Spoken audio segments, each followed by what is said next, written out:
Estamos aqui dando continuidade, né?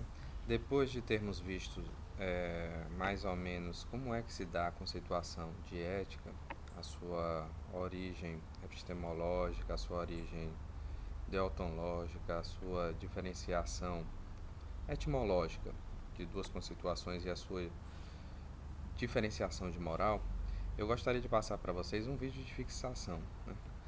Eu gostaria de passar para vocês um vídeo do professor Mário Sérgio Cortella, que é teólogo, é filósofo e que é muito badalado aí nesse meio de conferências, junto com outros conferencistas. Ele faz uma forma sucinta de explicar o que é a ética e como ela é uma matéria que se aplica no dia a dia, nas nossas realidades, não só universitárias, mas na realidade cotidiana. Então, convido vocês a assistir esse vídeo e depois a gente parte para uma reflexão que vai nos permitir pensar a ética já voltada para a nossa normatização, ou seja, para o conjunto de leis, né, que baseiam, né, a nossa atividade docente enquanto servidor público federal, né, principalmente o artigo 37 da nossa Constituição Federal, que é a lei maior do servidor público, está dentro da nossa Constituição, a lei 8112/90 e depois o nosso Código de Conduta Ética. Então, bom vídeo, a gente se vê já já. Para você, como é que Ética é o conjunto de vários princípios que você e eu usamos para decidir as três grandes questões da vida, que são quero, devo, posso. Isso é ética. Quais são os princípios que eu uso? Tem coisa que eu quero, mas não devo, tem coisa que eu devo, mas não posso, tem coisa que eu posso, mas não quero. Quando que você tem paz de espírito? Você tem paz de espírito quando aquilo que você quer é o que você pode e é o que você deve. A quem define isso? Através de exemplo? Através de... Você define através do modular, do exemplar, define através de princípios da sociedade, sejam religiosos ou não, define através de normatizações. Por exemplo, há 20 anos, num auditório, algumas pessoas fumariam, outras não. Há 10 anos haveria uma placa escrita "é proibido fumar". Hoje não precisa mais. Hoje as pessoas o fazem, elas introjetaram aquele comportamento social. Às vezes aparece como norma. Você se lembra quando o cinto de segurança passou a ser obrigatório uso no Brasil? Tá? Muita gente, para burlar a lei, comprava a camisa do Vasco. Lembra? Com aquela faixa, para que o agente da lei não visse. Ora, hoje você entra no carro e coloca o cinto sem lembrar da multa.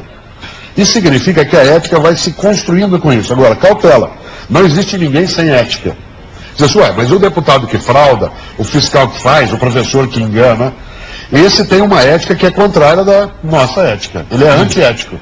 Mas não existe ninguém sem ética. Mas tudo bem, agora falando em moral, qual é a diferença do moral, imoral e amoral? A moral é uma pessoa que não pode decidir, escolher e julgar. Por exemplo, uma criança até determinada idade, um idoso se ele tem síndrome de Alzheimer ou algum tipo de patologia cerebral. Uma pessoa que é considerada demente socialmente, ela é amoral. Isso vamos falar, desculpa, sem querer te interromper, porque está ótimo esse papo. Se você tem 30 anos, e às vezes a pessoa diz, não, ele não é nem imoral, não é moral nem imoral, ele é amoral. Não, isso não existe. Moral é a prática de uma ética. Ética é a concepção, ética é o princípio, moral é a prática. Portanto, eu tenho um princípio ético, não pegar o que não me pertence. O meu comportamento moral é se eu roubo ou não. O princípio se traduz numa moral. Uma pessoa amoral, ela teria que ser alguém incapaz de decidir, julgar e avaliar. Aliás, a lei chama de incapaz. Você tem gente que é imoral. Quem é imoral? Há pessoas que consideram um beijo entre dois homens imoral. Outras pessoas consideram um beijo moral. Depende da moral que você pratica e ela está na referência da ética que você tem por trás. E da época. E da época. Por exemplo, se eu sou um grego clássico, como, por exemplo, o principal pensador Sócrates. Sócrates era casado com Xantipa, você lembra, por causa da família Trapo. Né? Sócrates era casado com Xantipa, sua esposa, e tinha um amado, que era Alcibiades.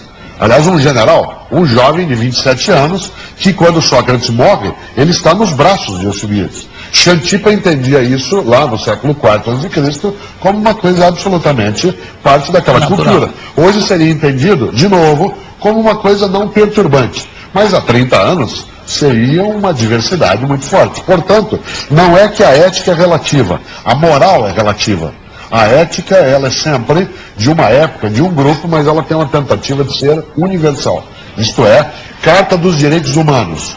40 anos nós estamos, né, discutindo as questões de 68, ou 60 anos, né, da Declaração dos Direitos do Homem. É uma tentativa de uma ética universal. Toda criança tem que ser respeitada, não pode haver discriminação. Como isso se traduz na prática, aí já é outra percepção. E o que você fala de praticidade? O prático nem sempre é o certo. Praticidade moderna, por exemplo, moderna. Vou te dar um exemplo. Um sinal da nossa insanidade na nossa época. Família inteira que sai de casa domingo, junta, para comer comida caseira. Se isso não é um sinal de insanidade, o que é? Todo mundo se junta e sai de casa para comer comida caseira.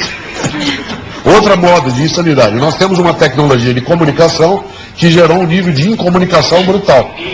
Que são as pessoas isoladas nos seus cantos, mergulhadas dentro da tecnologia. O prático nem sempre é o certo. O prático, às vezes, é só o prático. Por exemplo, é mais prático fazer caixa 2 do que ter que trabalhar. É mais prático colar do que ter que estudar. Nem sempre o prático é o certo. Quero citar aqui um que é patrono da cidade de São Paulo, que é o apóstolo Paulo dos cristãos, que lá na primeira carta aos Coríntios diz: tudo me é lícito, mas nem tudo me convém. Tudo me é lícito, mas nem tudo me convém. Eu posso fazer qualquer coisa porque eu sou livre, mas eu não devo fazer qualquer coisa. Aliás, os cristãos dizem que Jesus de Nazaré afirmou, e está lá no livro de Marcos: de nada adianta um homem ganhar o mundo se ele perder sua alma. É uma frase fortíssima.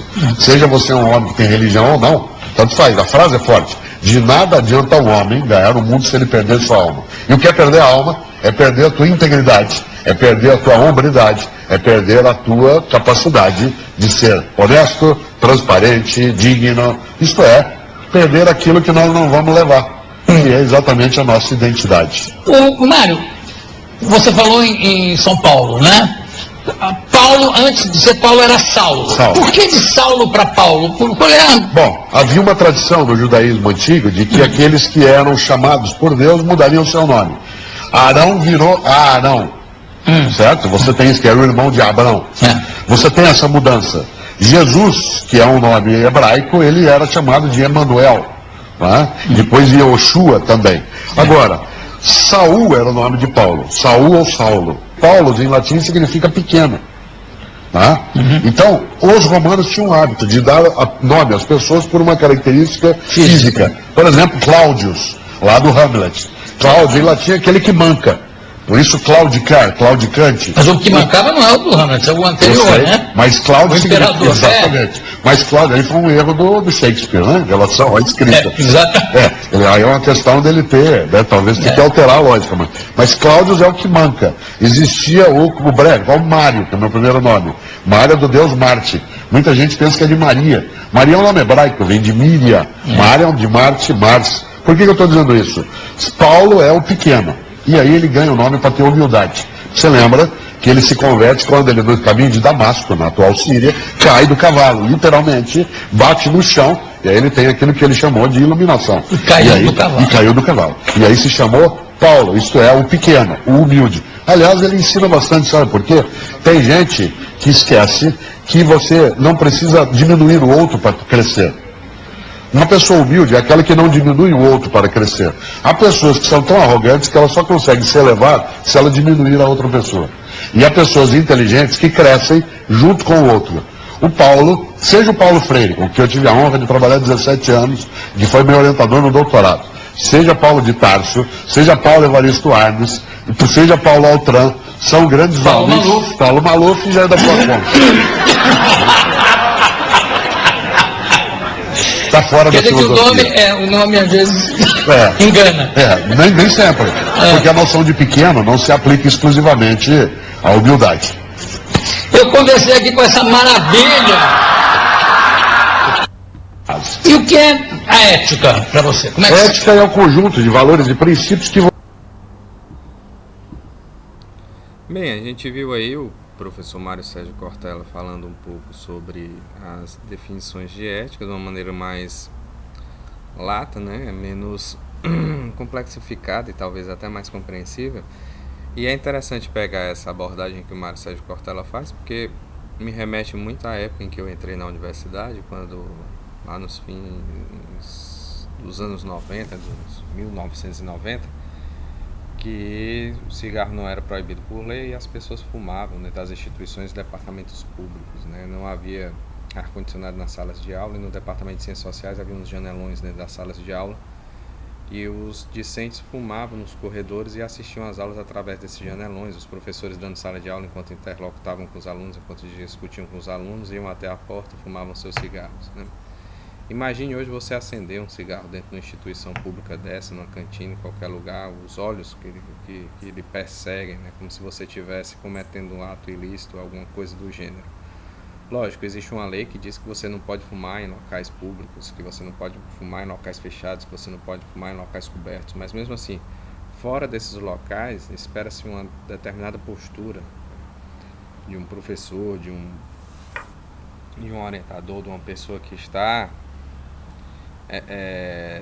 sendo um farol, né, de que não tenha determinado tipo de conduta. Então, o cigarro é um desses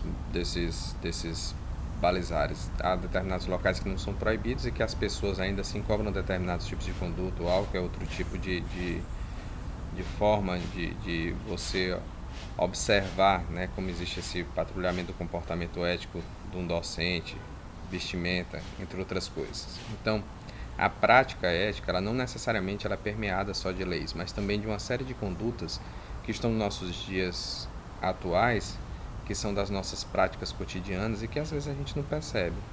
Formas de se comportar, formas de se falar e de se dirigir a um discente, a um outro colega, a um servidor, enfim, ao público em geral, à comunidade que nos rodeia, e que a gente tem que aos poucos ir incorporando e introjetando, né, para resgatar o Paulo Freire aí citado pelo Mário Sérgio Cortella, para que nós possamos adotar esse comportamento ético que se espera dentro do nosso código de conduta ético, né?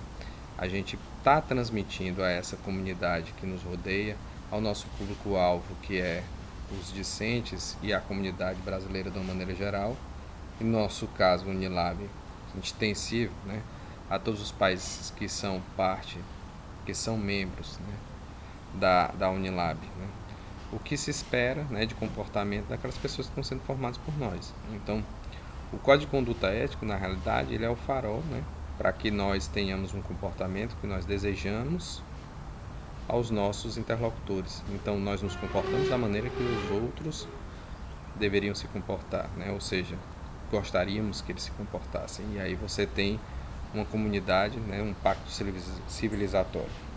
Isso é interessante porque um dos textos que vão ser colocados para vocês aí dentro desse curso de formação é sobre o uso, né, de uma ferramenta importantíssima nos dias atuais, que é o e-mail. É um problema sério hoje em dia dentro das nossas comunicações, a utilização de redes sociais, de e-mails e etc., porque dá vazão à dubiedade, né? A palavra ela é polifônica, ela tem N formas de ser interpretada. Então, se você tem um código de conduta para como você se comportar, as formas com que você deve agir quando você se propõe a dizer algo, né, de maneira institucional, eu acho que é uma das formas mais importantes de você dirimir qualquer querela ou de dirimir qualquer tipo de, porventura, questão que venha a acontecer em níveis éticos. Então, um dos textos que eu vou deixar para vocês aí e que posteriormente também terá uma atividade é sobre o uso dessa ferramenta tão importante para nós, que é o e-mail. Então, nos vemos posteriormente em outra videoaula, já para tratar do artigo 37 da nossa Constituição Federal. Muito obrigado e até lá. Tchau, tchau.